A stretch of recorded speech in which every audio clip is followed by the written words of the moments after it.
ఊహించని విధంగా పారిజాతం మోసాన్ని బయటపెట్టి జ్యోత్స్న నీ కన్నబిడ్డ కాదు అని దశరథ్కు నిజం చెప్పిన సుమిత్ర అక్క సునంద. ఇంతకు ఏం జరిగింది? సుమిత్ర అక్క సునందకు పారిజాతం చేసిన మోసం గురించి ఎలా తెలుసు? మరి జ్యోత్స్న నీ కన్నబిడ్డ కాదు అని చెప్పి దశరథ్కు నిజం చెప్పినటువంటి సునంద అసలు ఏం చెప్పింది? మరి దశరథ్ ఏం చేశాడు?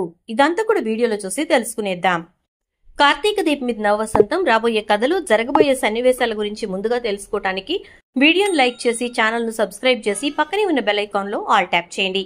మొత్తం మీదకి చూసుకున్నట్లయితే కనుక పారిజాతం ఇంకా జ్యోత్స్న ఇక ఇద్దరు కూడా ఆలోచనలో పడ్డారు. ఎందుకంటే ఇప్పుడు సీఈఓ పదవి గురించి అందరూ ఆలోచించడం మొదలుపెట్టి ఆ పదవి తనకి దూరమైతే కన్ఫామ్ గా ఆస్తి మొత్తం పూర్తిగా దూరం అయిపోయే పరిస్థితులు వస్తాయి అని చెప్పేసేసి జ్యోత్స్న అంటుంది. అలా ఎందుకు జరుగుతుంది అంటే ఆస్తంతా నా పేరున లేదు, ఇంట్లో ఎవరికీ నా మీద నమ్మకం లేదు, ఆస్తి మొత్తం మా డాడీ పేరు మీద రాశాడు మా తాత, ఇంట్లో ఎవరికీ నా మీద నమ్మకం లేకపోవటం వల్ల నేను చేసే ఏ పనిని కూడా నమ్మరు, దాంతోపాటు సీఈఓ పదవి కూడా నాకు అవసరం ఉండదు అని, అవసరం కాదు అసలు ఆ పదవికి నేను అనర్హురాలనని నన్ను పక్కన పెట్టేస్తారు అంటూ ఇక జ్యోత్స్న అంటూ ఉంటే ఇప్పుడు ఏం చేయాలంటావు అంటే ఈ ఒక్కసారికి నువ్వు నాకు సపోర్ట్ చేయి, నాకు హెల్ప్ చేయి, ఏం చేసి మా తాతను పెళ్లి చేసుకున్నావో అదే చేసి నువ్వు ఇప్పుడు నన్ను సీఈఓ పదవిలో ఉండేలా చెయ్యాలి అని చెప్పని అంటుంది జ్యోత్స్న. ఆ మాటలతోటి ఇక పారిజాతం అయితే సరే నేనేం చేయాలో ఆలోచిస్తాను అని చెప్పేసేసి అంటూ ఇక అక్కడి నుంచి కదులుతుంది. అలా కదిలినటువంటి పారిజాతం శివనారాయణ దగ్గరకు వెళ్తుంది. వెళ్ళి ఏమండి నేను మీతో కొంచెం మాట్లాడాలి అనగానే నువ్వు మాట్లాడాలి అంటే ఖచ్చితంగా అదేదో కొంపలు ముంచే వ్యవహారమే అయి ఉంటుంది. సరే కాని నువ్వు చెప్పు, ఏం చేస్తాం, చేసుకున్న తర్వాత వినక తప్పుతుందా అని చెప్పని అంటాడు శివనారాయణ. ఆ మాటలతో మరీ అలా తీసి పారేసినట్టు మాట్లాడకండి అని అంటే నేనేమన్నాను పారిజాతం, నువ్వు మాట్లాడాలి అన్నావంటే ఖచ్చితంగా అది కొంపలు ముంచేదే అయ్యుంటుంది అన్నాను, దాంట్లో అబద్ధమే ఉంది, నిజమే కదా అని చెప్పని అంటే సరే మీరేమైనా అనుకోండి, ఇప్పుడు సుమిత్ర కూడా ఇంటికి వచ్చేసింది కాబట్టి బోర్డు మీటింగ్ మళ్ళీ కండక్ట్ చేస్తారుగా అని అంటే అవును కదా బోర్డు మీటింగ్ పెట్టాలి కదా అని అనగానే మరి అప్పుడు సీఈఓగా ఎవరుంటారు అని అడుగుతుంది. అయినా ఎప్పుడూ లేంది రెస్టారెంట్ వ్యవహారాల గురించి నువ్వెందుకు అడుగుతున్నావు పారిజాతం అని అనగానే సీఈఓగా నా మనవరాల్ని కాకుండా ఇంకెవరినైనా చేస్తే అది తట్టుకోలేదండి అని చెప్పని అంటే పారిజాతం టు బీ కరెక్టెడ్, నీ మనవరాలు కాదు నా మనవరాలు అనగానే అదేలేండి మీ మనవరాలే, ఏదో పెంచుకున్న మమకారం కొద్దీ చిన్నప్పటి నుంచి కూడా ఈ ఇంట్లో నాకు జ్యోత్స్న తప్ప ఎవరూ అంత దగ్గరగా లేరు కదా, అది పుట్టినప్పటి నుంచి నా చేతుల మీదే పెరిగింది, అందుకే దాని మీద కాస్తంత మమకారం ఎక్కువ, అందుకే నా మనవరాలు అని గుండెలు బాదుకుంటూ ఉంటాను. అదే ఇప్పుడు జ్యోత్స్న తప్ప ఎవరు ఆ పదవిలో ఉండకూడదండి, ఎందుకంటే మన కుటుంబం పట్టు జ్యోత్స్న ఉంటేనే ఉంటుంది, అలా కాకుండా మీరు కార్తీక్ని సీఈఓని చేశారనుకోండి అంటే చేస్తే ఏమవుతుంది, కార్తీక్ నా కుటుంబం కాదా అని చెప్పని అంటే ఎంత మన కుటుంబం అయినా కూడా మీ కూతురు బిడ్డ కదా, మీ వారసత్వం కాదుగా అని అనగానే శివనారాయణ మనవడనే అంటారు కానీ ఇంకొకటి అనరు, పారిజాతం మనవడు అని అనరు అని అంటే సరే శివనారాయణ మనవడే అంటారు కానీ దశరథ కొడుకని కాదు కదా అనేది కాంచన కొడుకు అంటారు అని అనగానే అయితే ఇప్పుడేమంటావు అని అంటే ఎట్టి పరిస్థితుల్లోనూ ఆ పొజిషన్లో సీఈఓగా జ్యోత్స్న మాత్రమే ఉండాలి అంటాను, ఇందుకు మీరు ఒప్పుకు తీరాల్సిందే అని అంటే ఎందుకు ఒప్పుకోవాలి, సమర్థత లేని వాళ్ళని తీసుకొచ్చి అక్కడ కూర్చోబెట్టమని చెప్పి నన్నెందుకు నువ్వు కంపెల్ చేస్తున్నావు, జ్యోత్స్న నీ చేత రాయబారం పంపించిందా అని అంటే అయ్యో అది కాదండి, జ్యోత్స్న నాతో ఎందుకు రాయబారం పంపిస్తుంది, నేనే జ్యోత్స్న తరపున వకాల్తా తీసుకుని వచ్చాను అని అంటుంది. సరే ఏం చేయాలో నాకు తెలుసు కానీ నువ్వు వెళ్ళు అని శివనారాయణ పంపేస్తాడు. అలా పంపేసిన తర్వాత శివనారాయణ ఒక ఫోన్ కాల్ చేస్తాడు. ఆ ఫోన్ కాల్లో శివనారాయణ మాట్లాడిన మాటలు ఒక్కసారిగా దశరథని షేక్ చేసేస్తాయి.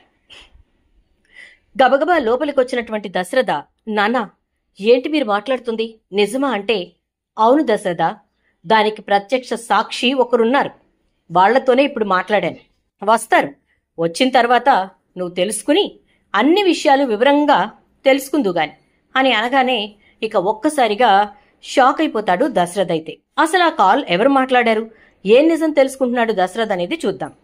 ఇక పారిజాతం అక్కడి నుంచి వెళ్లి, మీ తాతని కడిగేశాను, నువ్వు మాత్రమే సీఈఓగా ఉండాలని చెప్పేశాను అంటే, గ్రానీ, నువ్వు మాట్లాడే మాటల్లోనే అర్థమవుతోంది నువ్వు ఎంతవరకు అక్కడ ఆయన కడిగి ఆయన్ని ఉతికారేశావు అంటే.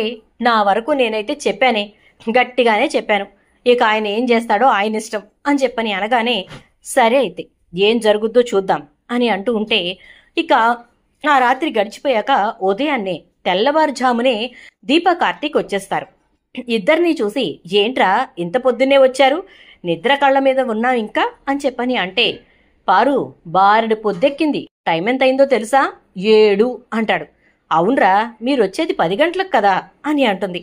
కాదు, ఇవాళ నుంచి కనీసం ఒక వారం రోజుల పాటు ఈ టైంకే రావాలి అని అనగానే, ఎందుకని ఇంత ఉదయాన్నే రావాల్సిన అవసరం ఏముంది, నాకు తెలిసినంత వరకు ఈ ఇంట్లో ఇంత పొద్దున్నే పనులు మొదలు పెట్టాల్సిన పరిస్థితులు వచ్చేది కేవలం సుమిత్ర అక్క సునంద వస్తేనే అనగానే, మరి ఆవిడ వచ్చేస్తున్నారు కదా, ఇంకెంత అరగంటలో ఇంట్లో ఉంటారు అనగానే, ఏంటి సునంద వస్తోందా అని అంటుంది.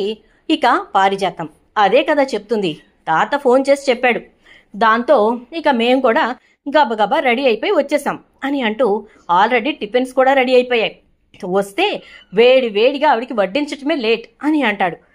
ఓయబ్బో, పొద్దున్నే వచ్చేసినట్టున్నారే మొగుడు పెళ్ళామిద్దరు అని అంటుంది. అవును, పొద్దున్నేనే వచ్చేసాం, సరేనా, సరే ఇక ఉంటాను, నా పని నాకుంది అని చెప్పి గబగబా వెళ్తాడు ఇక కార్తీక్.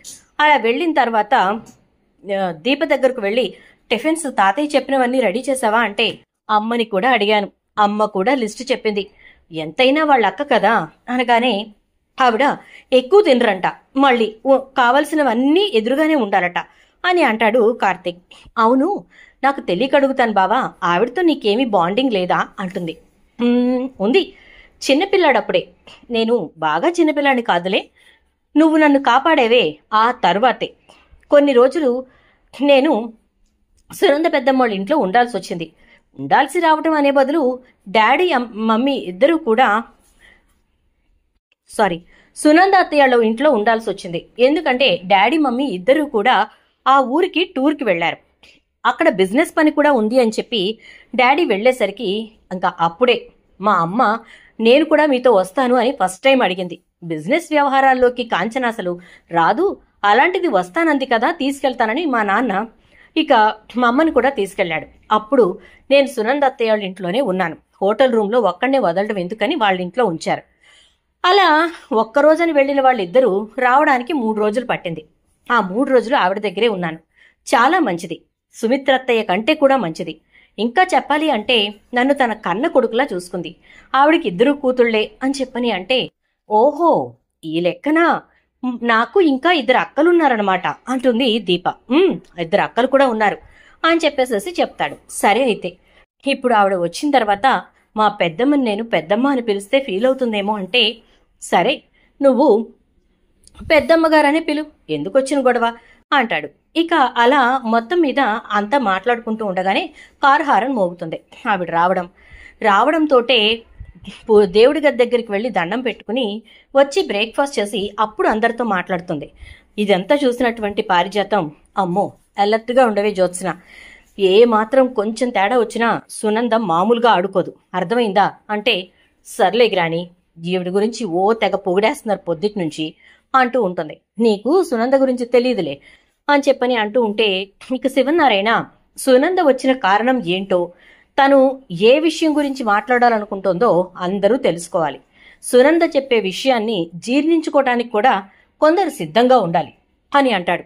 ఏంటి తాత అని చెప్పేసేసి కార్తీక్ అంటే, అదేరా చెప్తాదు, సునంద నీకు ఈ రోజు కాదు రేపు అందరికీ మధ్యాహ్నం భోజనాలప్పుడు విషయం బయట పెడుతుంది. ఏం సునంద అంతేనా అంటే, అవును మామయ్య గారు అంటుంది సునంద. ఇక ఆ రోజున సుమిత్ర సునంద ఇద్దరు చాలాసేపు మాట్లాడుకుంటారు. ఇక దీపకు చెప్పి సునందకి ఇష్టమైన పిండి వంటలన్నీ చేయిస్తుంది సుమిత్ర. అయితే దీప చేసిన ప్రతి వంటకాన్ని ఇవన్నీ తింటుంటే సేమ్ అచ్చం మన అమ్మ చేతి వంటలా అనిపించింది నాకు అని చెప్పి అంటుంది సునంద. అవునక్క, నాకు కూడా అలానే అనిపిస్తుంది, ఆ దీప చేత్తో చేస్తే ఎందుకో అమ్మ చేతి వంట తిన్నానేమో అన్నట్టుగా అనిపిస్తూ ఉంటుంది అంటుంది ఇక సుమిత్ర. ఇలా ఇద్దరూ మాట్లాడుకున్న తరువాత పిండి వంటలన్నీ ప్యాక్ చేసి పెట్టు దీప, వెళ్లేటప్పుడు అక్క తీసుకెళ్తుంది అని చెప్తుంది. అలాగేనమ్మా అనేసి దీప అన్ని ప్యాక్ చేస్తుంది. కార్తీక్ అవన్నీ తీసుకెళ్లి కారులో వెనకాల పెట్టేసి మొత్తం చక్కగా సర్దేస్తాడు. కార్తీక్ దీప ఇద్దరు ఇంట్లో ఎందుకు పనిచేస్తున్నారు అని అడుగుతుంది సునంద. ఎందుకు అంటే ఏం చెప్పను, అగ్రిమెంట్ రాయించింది నా కూతురు గారు. ఆ అగ్రిమెంట్ కోసం అని చెప్పి కార్తీక్ పనిచేస్తున్నాడు. అగ్రిమెంట్ చించేసే పరిస్థితులు ఎన్నిసార్లు వచ్చినా కూడా కార్తీక్ ఈ ఇల్లు వదిలి వెళ్లలేదు. ఎందుకనేది నాకు అర్థం కావట్లేదు అని అంటే, సరే అయితే అని చెప్పని అనగానే ఇక ఆ రోజు బోర్డు మీటింగ్కి వెళ్తారు. అక్కడ బోర్డు మీటింగ్ లో చాలా విషయాలు డిస్కషన్ జరిగిన తర్వాత జ్యోత్స్నని సీఈఓగా మాత్రం ఉంచడానికి వీల్లేదు అని బోర్డు మెంబర్స్ అంటారు. సరే రేపు ఏ డిసిషన్ చెప్తాము అంటారు శివనారాయణ వాళ్ళు. ఇంటికి వచ్చేసిన తర్వాత భోజనాలు చేస్తూ ఉండగా ఇక శివనారాయణ ఆ విషయం గురించి డిస్కస్ చేసేసరికి, సరే మామయ్య గారు, రేపు మధ్యాహ్నం అన్నదేదో ఇప్పుడే చెప్పేస్తే రేపటికి మీకు క్లారిటీ వస్తుందేమో అని చెప్పని అంటే, అవును మంచి మాట అన్నావు సునంద, చెప్పేసేయ్ అని చెప్పని అంటూ ఉంటే, పారిజాతం అత్తయ్య గారు మీతో నేను కొంచెం మాట్లాడాలి అంటే, ఏంటో చెప్పు సునంద అంటుంది పారిజాతం. జ్యోత్స్న పుట్టిన రోజున మీ కోడలు కూడా ప్రశ్నించింది కదా అని అంటే, అవునమ్మా ప్రశ్నించింది అంటుంది. దశరథ్ పారిజాతం వంక చాలా సీరియస్ గా చూస్తూ ఉంటాడు. సుమిత్ర ఇప్పుడు ఇవన్నీ ఎందుకు అడుగుతుంది అక్క అని అంటే, ఒక నిమిషం ఆగు సుమిత్ర, చాలా విషయాలు మనకు తెలియకుండానే మన ఇంట్లో జరిగిపోయాయి అనగానే ఇక వాళ్ళు టెన్షన్ అవటం మొదలు పెడతారు. ఇక అప్పుడు చెప్పు సునంద అని పారిజాతం అంటే, ఏమీ లేదు అత్తయ్య గారు, నాకు ఒక అనుమానం ఏంటంటే, ఆ రోజున జ్యోత్స్న పుట్టింది, మరి సుమిత్ర కూతురు ఏమైంది అని అంటే, సుమిత్ర కూతురు ఏమైందేంటి, సుమిత్ర కూతురే జ్యోత్స్న కదా అని అంటే, జ్యోత్స్న సుమిత్ర కూతురు కాదే, మీ కోడలు ప్రసవించిన బిడ్డ కదా, ఆ బిడ్డనే కదా తీసుకొచ్చి మా సుమిత్ర పక్కన పడుకోబెట్టారు అంటుంది. ఏం మాట్లాడుతున్నావు సునంద, మా కోడలు ప్రసవించిన బిడ్డని సుమిత్ర పక్కన పడుకోబెట్టడం ఏంటి అని అంటుంది పారిజాతం. ఇప్పట్లో అంటే సెల్ ఫోన్స్ వచ్చాయి, అన్నిటికీ వీడియో సాక్ష్యాలున్నాయి, కానీ అప్పట్లో అవి లేవు కదా, కెమెరాలు ఉన్నాయి అత్తయ్య గారు, అందుకే నేను ఆ రోజున తీసినటువంటి ఫోటోలు ఈ రోజున సాక్ష్యాలుగా ఉపయోగపడుతున్నాయి అంటుంది సునంద. ఫోటోలా, ఫోటోలేంటి అని చెప్పని అనగానే, చూపిస్తాను అత్తయ్య గారు కంగారు పడకండి అంటూ ఎప్పుడైతే సునంద జ్యోత్స్న దీప పుట్టినప్పుడు తీసినటువంటి ఫోటోలు శివనారాయణకు ఆల్రెడీ చూపించి ఉంచటం, శివనారాయణ అవన్నీ చూసి నిజం తెలుసుకోవటం కూడా జరిగిపోవడంతో ఇప్పుడు సునంద చూపించే ఫోటోలకి శివనారాయణ సాక్షిగా నిలబడతాడు. ఇక వెంటనే తన దగ్గర ఉన్న ఫోటోలు చూపిస్తుంది. తన కోడలు దగ్గర ఉన్నటువంటి బిడ్డను తీసుకొచ్చి పారిజాతం సైదులు చేతిలో పెట్టటం, సైదులు ఆ బిడ్డని బుట్ట ద్వారా పైకి పంపించటం, అలా పంపించిన తర్వాత బుట్టలో తీసుకొచ్చి అక్కడ సైదులు సుమిత్ర పక్కనున్న బిడ్డని బుట్టలో పెట్టుకుని ఉయ్యాలలో పారిజాతం మనవరాల్ని తీసుకొచ్చి పడుకోబెట్టడం, ఇదంతా కూడా ఒకదాని తర్వాత ఒకటి సీక్వెన్స్ తో ఫొటోస్ తీస్తుంది సునంద. తను బిడ్డని చూడటానికి వచ్చే టైంకి ఇక్కడ జరుగుతున్నది అంతా చూసి సునంద దీనికి సాక్ష్యం ఉండి తీరాలి అని చెప్పేసేసి ఫొటోస్ తీస్తుంది. అవన్నీ కూడా ఒక్కొక్కటిగా చూపిస్తూ ఉంటే సైదులు ఆ బిడ్డని కిందకి దింపటం కూడా ఫోటోలో ఉంటుంది. ఇక అదంతా చూసినటువంటి పారిజాతం షాక్ అయిపోతుంది. ఏంటిదంతా, ఇవన్నీ మార్ఫింగ్ చేసినట్టున్నారు, ఆయన ఇవన్నీ నేనెందుకు చేస్తాను అంటే, మార్ఫింగ్ చేయడానికి సైదులుగాడు ఇప్పుడు లేడు కదా అంటాడు శివనారాయణ.